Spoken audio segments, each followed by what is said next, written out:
बिस्मिल्लाहिर्रहमानिर्रहीम। मैं हूं कैसर अब्बास, हाजिर हुआ हूं एक और नई वीडियो के साथ। जैसे कि हम डिस्क्रीट स्ट्रक्चर्स की प्लेलिस्ट बना रहे हैं, जिसके अंदर आज मैं 5वां लेक्चर लेके हाजिर हुआ हूं। ऑलरेडी मैं 4 लेक्चर्स अपलोड कर चुका हूं। जिन्होंने वो वीडियोस नहीं देखी वो लाजमी वो वीडियोस देखें। अच्छा, तो आज हम बात करने जा रहे हैं डिवीजन एल्गोरिथम की। अगर मैं इसकी थ्योरी पढ़ूं तो क्या कह रहे हैं कि भाई लेट ए इज इंटीजर, कि ए आपके पास कोई इंटीजर है। अब खाली इंटीजर लिखा है, इसका मतलब पॉजिटिव भी हो सकता है, नेगेटिव भी हो सकता है। उसके बाद कह रहे हैं कि D is a positive integer, लेकिन जो डी है वो पॉजिटिव इंटीजर होना चाहिए। There exist unique integers Q and R, जिनकी मदद से जब आप इनको डिवाइड करोगे तो आपको 2 मजीद इंटीजर्स मिलेंगे, और उनको इन्होंने क्यू और आर का नाम दे दिया।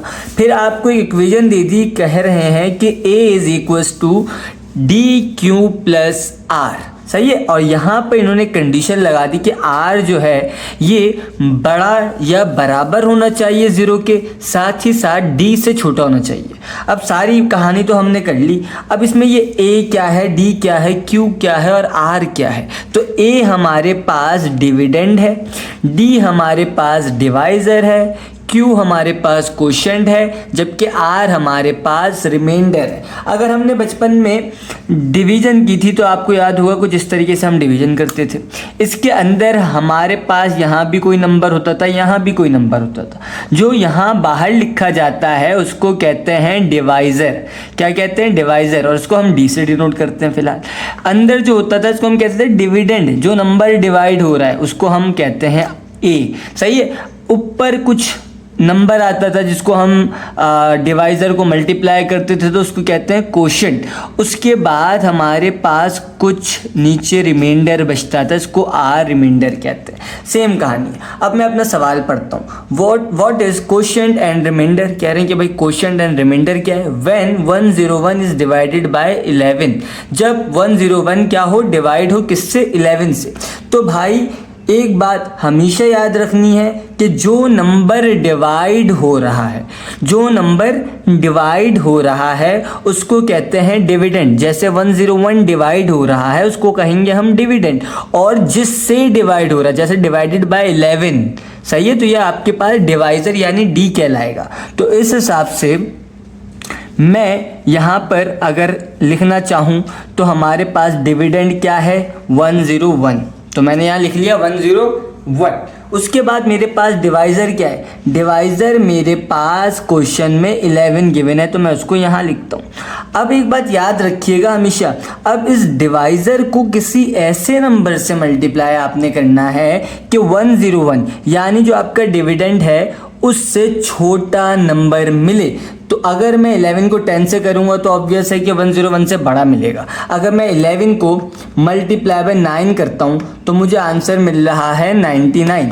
तो मैं इसको मल्टीप्लाई बाय 9 करता हूं, मुझे मिल गया 99। उसके बाद मैं इसको सब्ट्रैक्ट करूंगा तो 101 से 99 सब्ट्रैक्ट करा, मेरे पास बचा 2। तो ये मेरे पास 2 क्या कहलाएगा, रिमाइंडर। ये 9 क्या कहला जाएगा, क्वोशिएंट Q। सही है भाई। तो इस हिसाब से जो मुझे इक्वेशन दी थी अब मैं इसमें पुट करता हूँ। A मेरे पास है 101।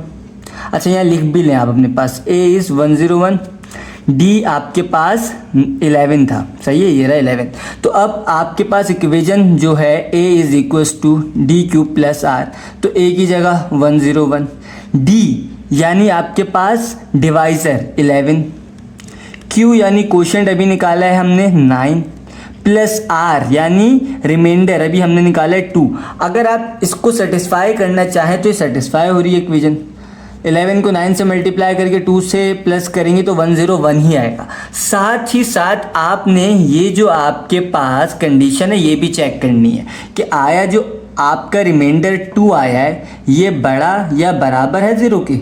यस, बराबर तो नहीं है लेकिन बड़ा है, तो कंडीशन ट्रू। साथ ही साथ कह रहे हैं D से छोटा होना चाहिए।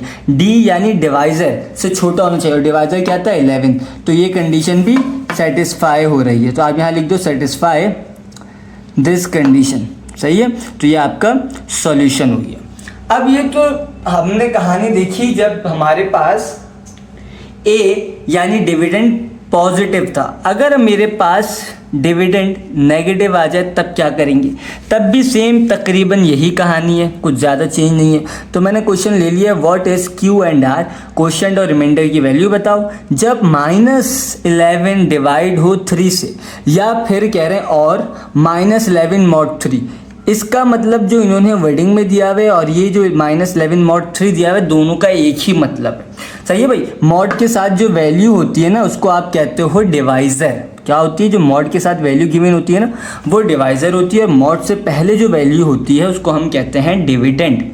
सही है। तो इस सॉल्यूशन में मैं कह सकता हूँ मेरे पास ए यानी डिविडेंड -11 है, मेरे पास डी यानी डिवाइज़र 3 है। तो अगर मैं वर्किंग करूँ तो मैं -11 अंदर लिखूँगा, 3 बाहर लिखूँगा। अब मुझे यहाँ पे -11 से छोटा नंबर चाहिए। अब ये -11 से छोटा नंबर -12, -13, -14 हो सकता है, -10, -9, -8, ये -11 से बड़े हैं। क्योंकि अगर आपने नंबर लाइन पढ़ी हो तो जब आप लेफ़्ट से राइट जाते हो ना तो नंबर बड़ा होता रहता है। तो -11 अगर आपका यहाँ आ रहा है ना तो -9 यहाँ होगा। तो इस तरफ आप -11 छोटा है, -10 बड़ा हो गया, -9 बड़ा हो गया। इस तरीके से बड़ी वैल्यूज़ जाती रहती हैं। तो अब मुझे यहाँ -11 से बड़े के लिए -12, -13 चाहिए। अब मैं अगर 3 को -4 से मल्टीप्लाई करूँ, 3 को मैं -4 से मल्टीप्लाई करूँ तो मुझे आंसर मिलेगा -12। फिर यहाँ पे मुझे वापसी नेगेटिव लगाना पड़ेगा क्योंकि सब्ट्रैक्शन करनी है। तो अब ये माइनस माइनस हो जाएंगे प्लस। सही है। यानी -11 + 12, तो आपके पास आंसर निकल के आएगा 1। तो ये 1 आपके पास क्या हो गया? रिमाइंडर। सही है भाई। तो अब इस हिसाब से आप अपनी इक्वेशन में पुट करो, और इक्वेशन क्या होती है? A = DQ + R। A आपके पास है -11, D आपके पास है 3, Q आपने अभी निकाला है -4 और R आपने अभी निकाला है 1। सही है। तो -11 = 3 × -4 -12 + 1, तो ये -11 = -11। कंडीशन ट्रू हो गई। साथ ही साथ हमने क्या भी चेक करना था, जो हमारे पास रिमाइंडर की कंडीशन होती है, और वो क्या है कंडीशन भाई? कि R बड़ा हो या बराबर हो 0 से, और साथ ही साथ छोटा हो आपका डिवाइज़र से। तो मैं अगर चेक करूं तो ये आप मेरे पास R आया है 1, 0 के बराबर तो नहीं है, 0 से बड़ा है, ट्रू हो गई। साथ ही साथ कह रहे थे D से छोटा हो यानी डिवाइज़र, और डिवाइज़र मेरे पास है 3, तो ये कंडीशन भी प्रूव हो गई। तो मैं यहाँ लिख सकता हूँ satisfy this condition। तो उम्मीद करता हूँ सबको समझ आया होगा। मुझे इस क्वेश्चन में Q और R की वैल्यू देनी थी, तो मैं यहाँ लिख भी लेता हूँ Q = -4 और R = 1। तो मैं उम्मीद करता हूँ सबको समझ आया होगा। एग्जाम में ये सवाल आता है, एक ना एक पार्ट बनके लाजमी यूनिवर्सिटीज़ के एग्जाम में आता है, तो उसकी प्रैक्टिस करें।